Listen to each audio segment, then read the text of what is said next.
Bien, esto es sumamente importante por el tema que vamos a hablar ahora, que es el tema de epidemiología, ¿ok? Ya habló la doctora bastante del tema de diagnóstico, ya habló el doctor Mauricio del tema de bioseguridad. Y en el tema de los niveles de prevención de las enfermedades tenemos 3 niveles, ¿sí? Dentro de estos niveles, el nivel 1 es parte de la promoción de la salud, del tema de bioseguridad. Dentro del mismo nivel 1 tenemos la parte de la vacunación. ¿Qué estamos haciendo ahora en cuanto a prevención de enfermedades? ¿Ustedes creen que estar aquí ahora nosotros tiene que ver con la prevención de enfermedades o no? ¿Estar sentados platicando nosotros? ¿Por qué? Pues comentamos todo lo que sucede, ¿no? Lo que sucede cada una. Nos estamos capacitando, ¿cierto? Uno de los puntos más importantes en el tema de prevención de enfermedades es la promoción de la salud. ¿Cómo promocionamos la salud? Capacitándonos nosotros mismos, ¿sí? Entonces ahora estamos aplicando el primer nivel de prevención de las enfermedades en nuestras granjas, ¿listo? Que es capacitarnos. Bueno, a ver, creo que no avanza. Perfecto, bueno, van a ver esta definición ahí un poco cortada porque quiero hacer como algunos puntos muy específicos, ¿no? Dice, ¿qué es epidemiología? Epidemiología es el estudio de la distribución y determinantes de estados y eventos relacionados con la salud en poblaciones específicas. Y ahorita vamos a ir yéndonos un poco más específico cada uno. Dice, ahora, la epidemiología es el estudio científico, sistemático y basado en datos, ¿sí? Eso quiere decir que nosotros tenemos que generar información para que esto se lleve a cabo. De la distribución, frecuencias, patrones, tendencias de los procesos de enfermedad, ¿listo? Y determinantes, dice, causas o factores de riesgo. ¿Cuántos de nosotros hemos identificado factores de riesgo? Hemos hecho una estimación de riesgos con un análisis puntual, es decir, este es un riesgo, este es mi nivel de riesgo muy alto, muy bajo, y por lo tanto yo voy a establecer este control, acepto mi riesgo, no lo acepto, o no voy a establecer un control. Hay que irlo pensando, ¿no? Y dice eventos relacionados con la salud, pero no solamente de enfermedades, tenemos que saber qué factores nos dan salud también, no solamente hablar del tema de enfermedades, ¿sí? Muchas veces nos vamos a lo enfermo. No. ¿Qué me está determinando que mi pez esté sano también? Y eso es algo también importante que tenemos que considerar. Y en poblaciones específicas, ¿cierto? Global, continente, país, estado y granja. Esta presentación la quiero hacer más orientada a la granja, ¿sí? A las cosas que nosotros podemos analizar en granja, que nos puedan ayudar a tomar ciertas decisiones, ¿listo? Entonces, esa es de forma general pues, la definición de epidemiología. Ya vieron cómo la fuimos desglosando y que es una fase científica, o sea, es un tema de análisis de información, no solo, pues tiene tal enfermedad y listo. ¿Cómo se distribuye esa enfermedad en el tiempo? ¿Qué porcentaje de mi granja está afectada con esa enfermedad? ¿Cómo se comporta esa enfermedad a lo largo del tiempo? Y esto es algo sumamente importante. Propósitos de la epidemiología, pues proporciona datos a partir de los cuales vamos a tomar decisiones. Ayer hablaba el doctor Diego, decía que necesitamos generar datos para tomar decisiones, ¿no? No solamente en el tema de enfermedades, sino en el tema productivo también. Eso es algo importantísimo. ¿Cuántos de nosotros en granjas analizamos nuestros datos productivos? ¿Sí?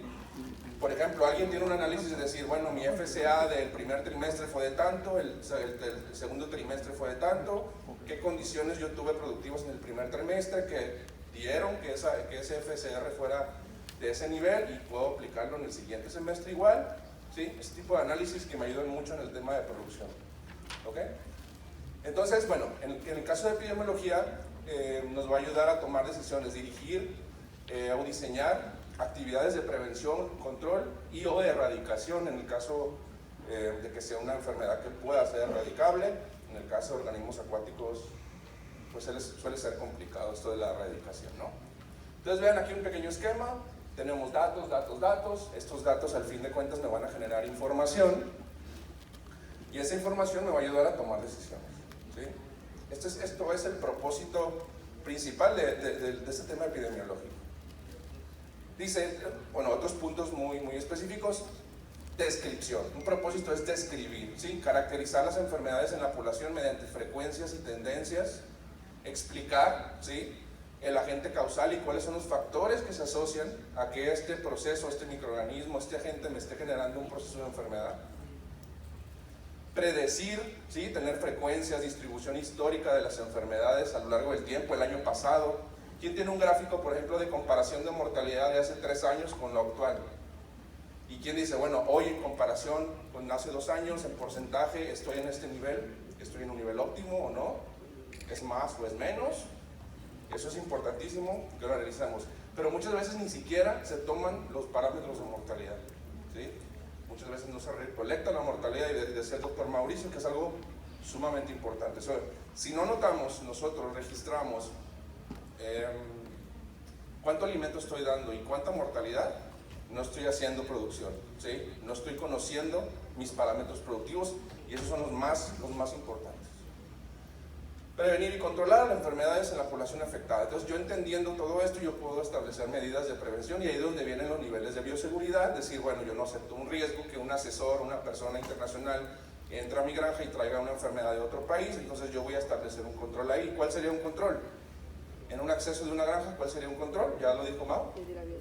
Un pediluvio, incluso decirle, a ver, usted si viene de internacional no puede entrar a la granja en 2 días o tiene que haber estado por lo menos 3 días sin haber ido a una granja. Además, cuando llegue le pongo sus botitas, le desinfecto sus manos y no toque mis peces, ¿no?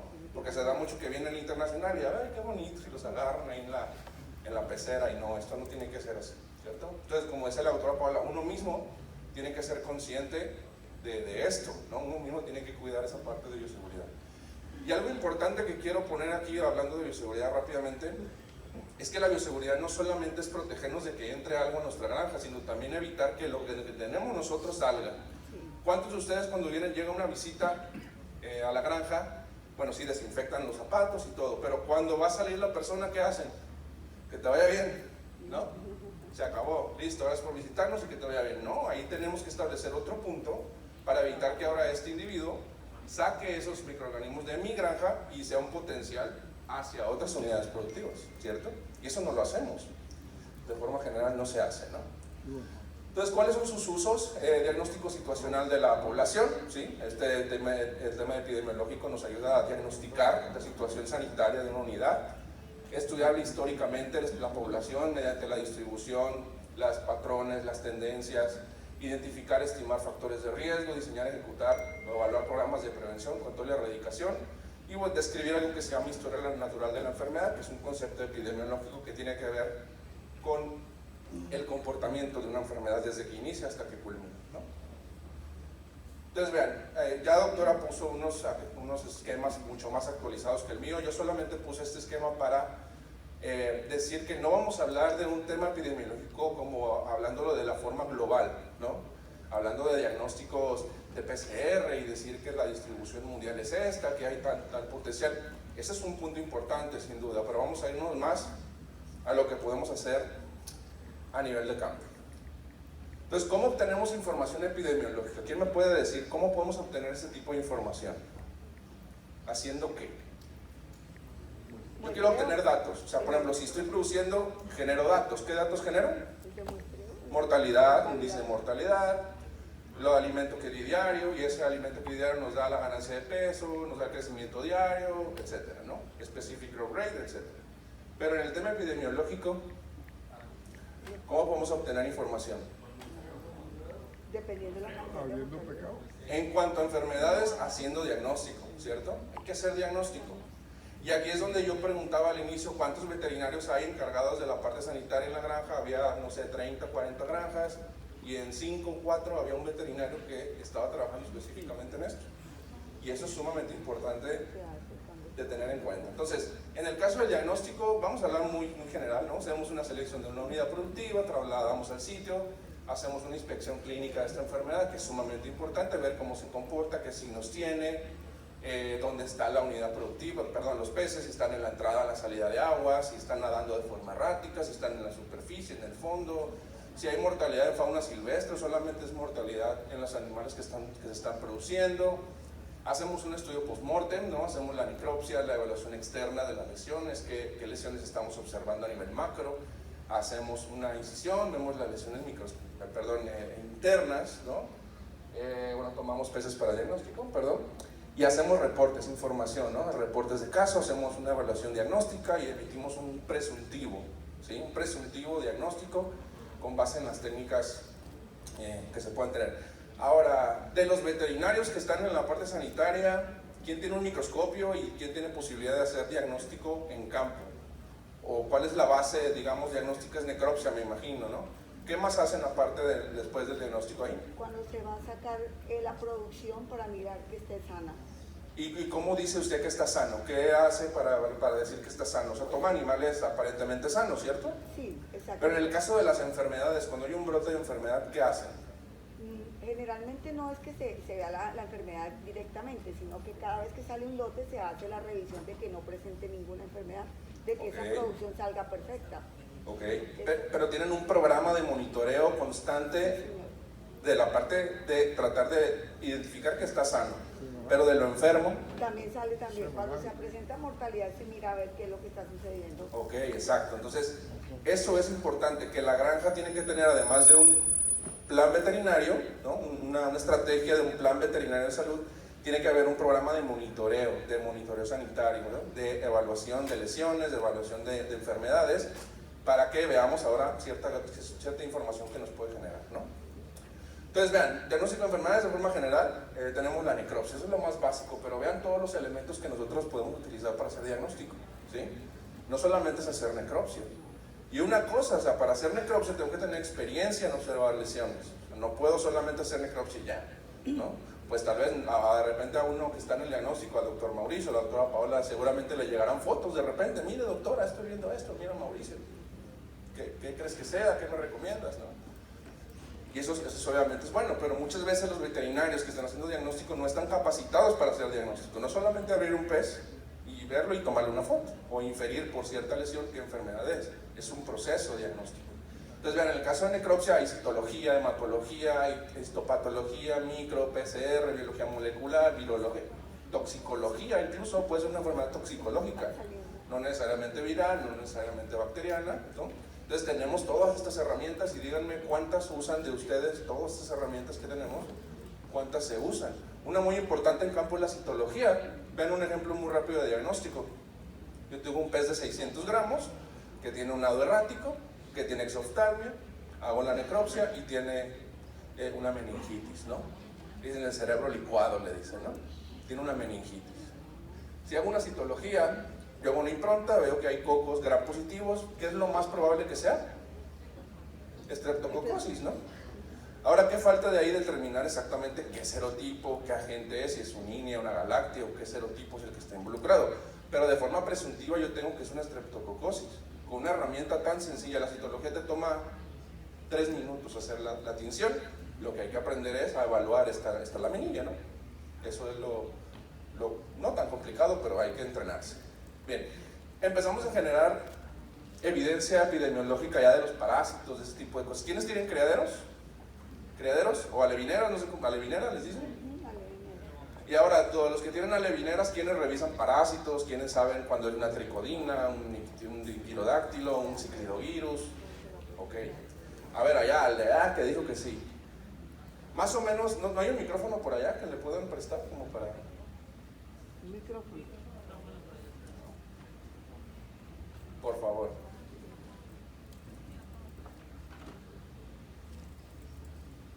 Cuando hay las evaluaciones de parásitos, ¿qué mides? ¿Qué se mide cuando están haciendo evaluación de parásitos? Eso es algo importante. La calidad del agua. Allá, el que tiene la manita levantada. Vamos a ver qué nos dice. Sí, nosotros hacemos una evaluación de parásitos, ¿no? ¿Qué evalúas? ¿Qué evalúas? Mucho gusto, mi nombre es Diego. Gracias. Soy médico veterinario y pues en el laboratorio, cuando se hace una entrega de larvas, se hace una revisión microscópica de ellos, ¿verdad? Lo más común que uno encuentra en el laboratorio es Gyrodáctilos y Dactylogyrus, pero también se encuentra tricodina, es lo que uno puede percibir. Es un compromiso de parte mía con el cliente entregarle un buen producto, ¿sí? Claro. En este caso pues un ser vivo. Entonces pues O sea, yo arranqué la empresa pues y se hacen monitoreos en cada entrega para, primero que todo, corregir el problema, ¿verdad? Ahora es evitar que suceda el problema. Fui formado con esa condición. Soy médico veterinario, pero también zootecnista. Entonces, la zootecnia se evita ese problema. En caso de ya alevinos, pues ya se llegan unos signos que se pueden percibir en cada una, si es tricodina, si es girodáctilo, dactilogiro, y de ahí pues lo que uno hace es, pasando a los signos, se hace una revisión también en microscopio, se hace una supervisión de que se sospecha la enfermedad. Entonces lo que hace es, bueno, si es tricodina me dirijo a tales lugares, si es girodáctilo me dirijo a tales lugares, ¿sí? ¿La evaluación que haces es positivo o negativo nada más? Lo que hago también es ¿Cuentas los parásitos, en por cantidad, ejemplo? sí. ¿Cuentas? ¿Y ese valor que tú cuentas, qué te da? Que, o sea, digamos, tú cuentas 5 tricodinas en un pez, ¿eso qué? Bueno, ¿O cuentas 10? Ojalá encontrara 5 veces. Bueno, generalmente encuentras 100 ahí sí, andando, ¿no? En realidad, pero bueno, un ejemplo, que encuentres 10, 20, digamos, 30. En mi condición, yo encontrar 5 o 10, para mí pues, es un problema, ¿verdad? Pero para mí es tolerable y lo puedo manejar. Me asusto mucho cuando llego a encontrar ya 100, que es muy frecuente cuando uno se aparta de unos buenos procesos. Entonces es allí cuando hago un tratamiento, pierdo cierta cantidad de individuos solo por hacerlo, pero salvo los que si no lo hago, se van a morir de verdad. Entonces pues, como dices tú, para ti es aceptable de tener 10 tricodinas. Y hay escalas en la información que te dicen de 0 a 3 es leve, de 3, pero realmente 0 a 3 es leve. No, porque ya empieza la enfermedad. O realmente, o a lo mejor en una granja, o depende de la gente incluso, tal vez 10 es muy grave, Claro. ¿no? Pero depende de la granja. Sí, depende mucho. Hay estándares, obviamente, que uno se basa, pero hay que empezar a generar información. Gracias por la participación. Hay que generar información. Entonces, en el caso del tema de parásitos, este es un tema de parámetros ecológicos que se miden, ¿sí? Uno de ellos importante es la intensidad media. ¿Qué te dice la intensidad media? Que si yo reviso, digamos, 100 peces, y esos 100 peces, bueno, una prevalencia sería que 50 de ellos estén positivos, ¿cierto? Una prevalencia del 50%. De los 100 que yo revisé, 50 estaban positivos. Prevalencia. Intensidad media es cuántos parásitos tenían esos animales positivos ahora, ¿sí? Si yo revisé 50 peces y esos peces resulta que en promedio tenían 2 cada uno, pues mi intensidad media es de 2, ¿sí? O sea, todos los parásitos que yo conté los divido entre esos animales positivos y digo, bueno, en promedio mi intensidad media era de 2 parásitos por pez. Puede ser más, muchísimo más, ¿ok? Y bueno, intervalo de intensidad es la cantidad mínima o máxima, pero bueno, esto no vamos a andar mucho en esto. Lo que me interesa es que a partir de estos parámetros ecológicos que se miden en parasitología, no solamente en peces, sino en otras especies también, genera estas tendencias. Vean, esto que está viendo aquí son semanas, ¿sí? Es una tendencia de semanas, ¿sí? Y aquí es la prevalencia, fíjense, prevalencia contra la temperatura, ¿ok? Vean, por ejemplo, esta línea amarilla dice aquí, es un ciclidovirus o dactilovirus, ¿sí? Dactilovirus. Su prevalencia en esta granja no es importante, ¿ven? Tal vez en la semana 33, en la semana 36 vi una prevalencia de un 3%, 5%, pero en el resto 0. Entonces en esa granja no es importante. ¿Voy a establecer una medida de control específica para ese parásito? Pues tal vez no, vamos a hacer algo general. Pero vean, por ejemplo, en el caso de la tricodina, ¿sí? Eso es prevalencia nada más. Vean cómo en ciertos momentos yo tengo prevalencias hasta del 70% en mis evaluaciones. Pero en otras ocasiones yo tengo prevalencias del 5%, ¿sí? Pero vean cómo estoy yo analizando las tendencias de estas prevalencias o de estas intensidades medias. Y esto me ayuda mucho a tomar decisiones, ¿sí? Obviamente hay procesos estándares, pero podemos saber que en ciertos periodos yo tengo que incrementar esos estándares de calidad o de bioseguridad porque hay épocas de riesgo. Vean cómo estos datos me dan información y esta información me ayuda a tomar decisiones, ¿cierto? Vean, entonces, ven, este es un ejemplo, una correlación de la prevalencia de parásitos con temperaturas. Eso ya es nivel estadístico que los veterinarios tenemos que ingresar ahí, ¿sí? Nivel estadística, es una gráfica de correlación. ¿Qué me indica una gráfica de correlación? Me dice cuál es la relación en que yo tenga, por ejemplo, un incremento de la temperatura con mi prevalencia de enfermedades. Aquí, ¿qué me dice? Esta línea que ustedes ven aquí, dice que hay una correlación positiva entre el incremento de temperatura y el incremento de la prevalencia de esta enfermedad. Entonces, ¿cuál es mi principal factor de riesgo para que se presente esta enfermedad? La temperatura, ¿no? ¿Por qué? Porque modula los procesos, porque ayuda en el tema de la reproducción, ¿no? De la fisión binaria que tienen las tricodinas, acelera ese proceso y por lo tanto hay una mayor reproducción y por lo tanto es más probable que yo lo encuentre en un pez causando una enfermedad. Entonces vean cómo la temperatura modula la prevalencia de las enfermedades, ¿sí? Ese es en el caso solamente de parásitos. Vean, en el caso de diagnóstico rutinario, digamos que yo en el mes, esta es una gráfica de un mes, yo fui a hacer diagnóstico, yo detecté ciertas lesiones y estas lesiones yo las agrupé en diferentes sistemas, ¿sí? Sistema cardiovascular, cutáneo, digestivo, etc. O algunas estructuras que no se pueden agrupar específicamente. Pero vean, en este mes no puse fechas, no puse nombre de granja, no pongo nada, pero lo importante es que vean la información. Porcentaje de afección por sistema mensual. Este que está aquí es el 31%, que corresponde al sistema nervioso, ¿sí? Entonces, durante mis necropsias, en el mes de enero, de todas las lesiones que yo determiné, la mayoría de esas lesiones, el 31%, estuvieron dirigidas al sistema nervioso.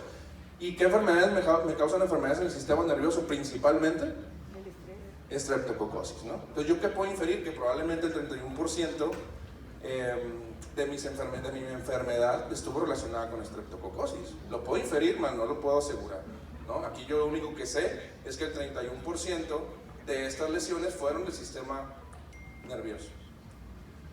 Tendencias de sistemas, vean, ahora yo voy a agarrar cada uno de los sistemas y voy a ir analizando sus tendencias. Es una tendencia en un año, ¿sí? Comparativo con diferentes años.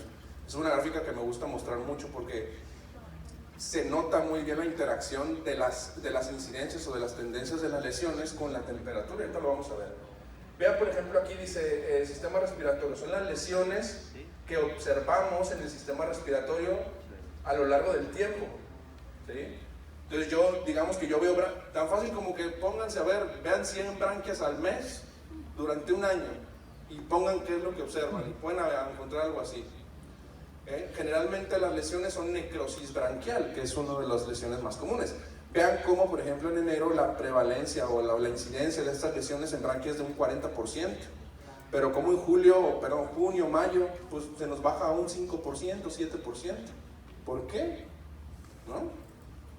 Pues aquí nosotros entendemos que las lesiones tienen un curso, ¿sí? Porque las enfermedades van cambiando dependiendo de la temporada del año y por lo tanto lo que yo digo siempre, no podemos producir igual todo el año y eso es lo que se hace. Siempre la bioseguridad es la misma todo el año, nunca intensificamos la bioseguridad en ciertas épocas y eso es algo importante. Esto nos dice que hay que establecer medidas específicas para épocas frías, por ejemplo en este caso porque la temperatura en estas unidades viene así. ¿Sí? Vamos a ver la otra gráfica. Bueno, vean, distribución mensual. Vean, en enero, estas son mis enfermedades, ¿no? Vean, aquí por ejemplo en este caso, una enfermedad mixta, columnariosis con septicemia hemorrágica asociada a aeromonas, era una de las más prevalentes, ¿no? Entonces yo sé que en enero la enfermedad que más me impactó fue una enfermedad mixta, que tenía lesiones asociadas a columnaris y lesiones asociadas a una septicemia hemorrágica por aeromonas, pseudomonas, etc. ¿no? Recuerden que esos son presuntivos, pero nosotros tenemos que apoyarnos en los laboratorios para confirmar esos diagnósticos, pero podemos ir trabajando con presuntivos. Julio, vean la diferencia en el mismo año, pero ahora en julio. ¿Qué tenemos aquí? Estreptococosis, ¿no? Estreptococosis con columnariosis, ¿sí? Un cuadro mixto de enfermedades. Son los más feos, son los más agresivos. Vean, en este caso el porcentaje es menor, puramente asociado a estreptococos, pero vean cómo en julio cambia todo este patrón, cómo en enero tenemos una gama más amplia de patógenos y en julio pues ya tenemos una gama más limitada, ¿no? Vean, este otro gráfico me encanta. Vean. Esa es la prevalencia de enfermedades de distribución mensual a lo largo de todo el tiempo, ¿sí? Ahora yo es una gráfica de barras acumuladas donde yo tengo una lista de todas mis enfermedades asociadas a vacunación, saproleniasis, cuadros mixtos, inoculación de patógenos por la vacunación, etc. Y vean cómo se van distribuyendo estas enfermedades, cómo van cambiando a lo largo del tiempo, ¿no? Vean por ejemplo este naranja aquí tienes un, creo que era Flavobacter, aquí está, columnares con septicemia hemorrágica, pero vean cómo este naranja ya no está en agosto, ya no está, ¿no? Ya ese patógeno ya no me importa en agosto, ya no me está generando un proceso importante.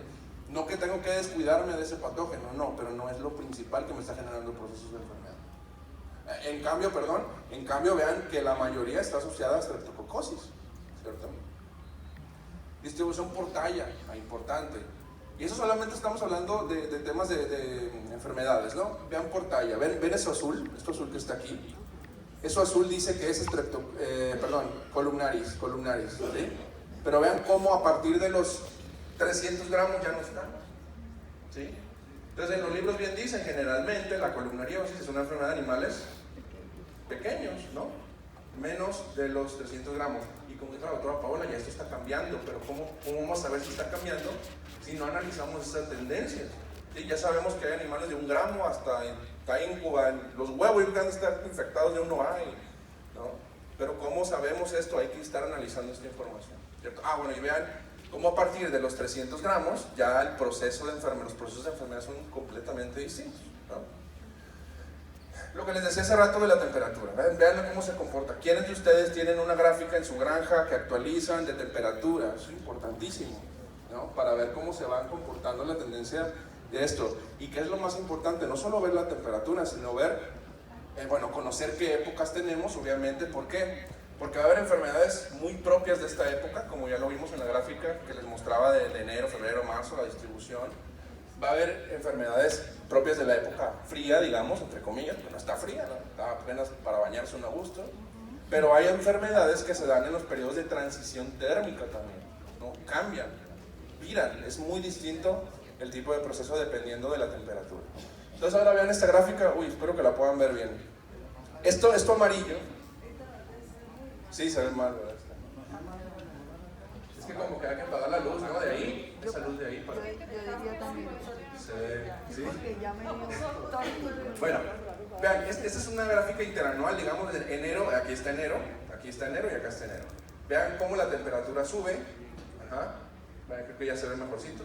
La temperatura sube, si pueden apagarlas incluso más, por mí no hay problema que no me vean, que me escuchen es suficiente. Vean cómo la temperatura va subiendo y vean cómo, por ejemplo, las lesiones asociadas a columnariosis va bajando, ¿sí?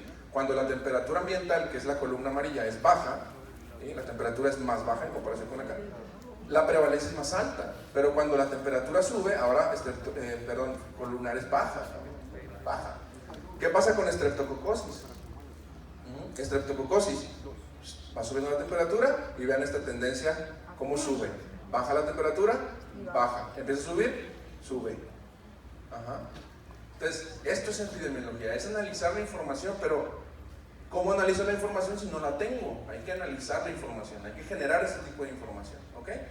Ahora, ¿qué es un canal endémico? No sé cuánto tiempo tengo, pero creo que voy lento, no sé si voy bien o muy rápido. Este otro tema que es el canal endémico. ¿5? Ok, voy rápido. Un corredor o canal endémico permite ver, representar gráficamente la incidencia actual de una patología. Lo hemos estado aplicando no solamente a patologías, sino a los propios índices de mortalidad. Y ahorita lo vamos a ver rápido.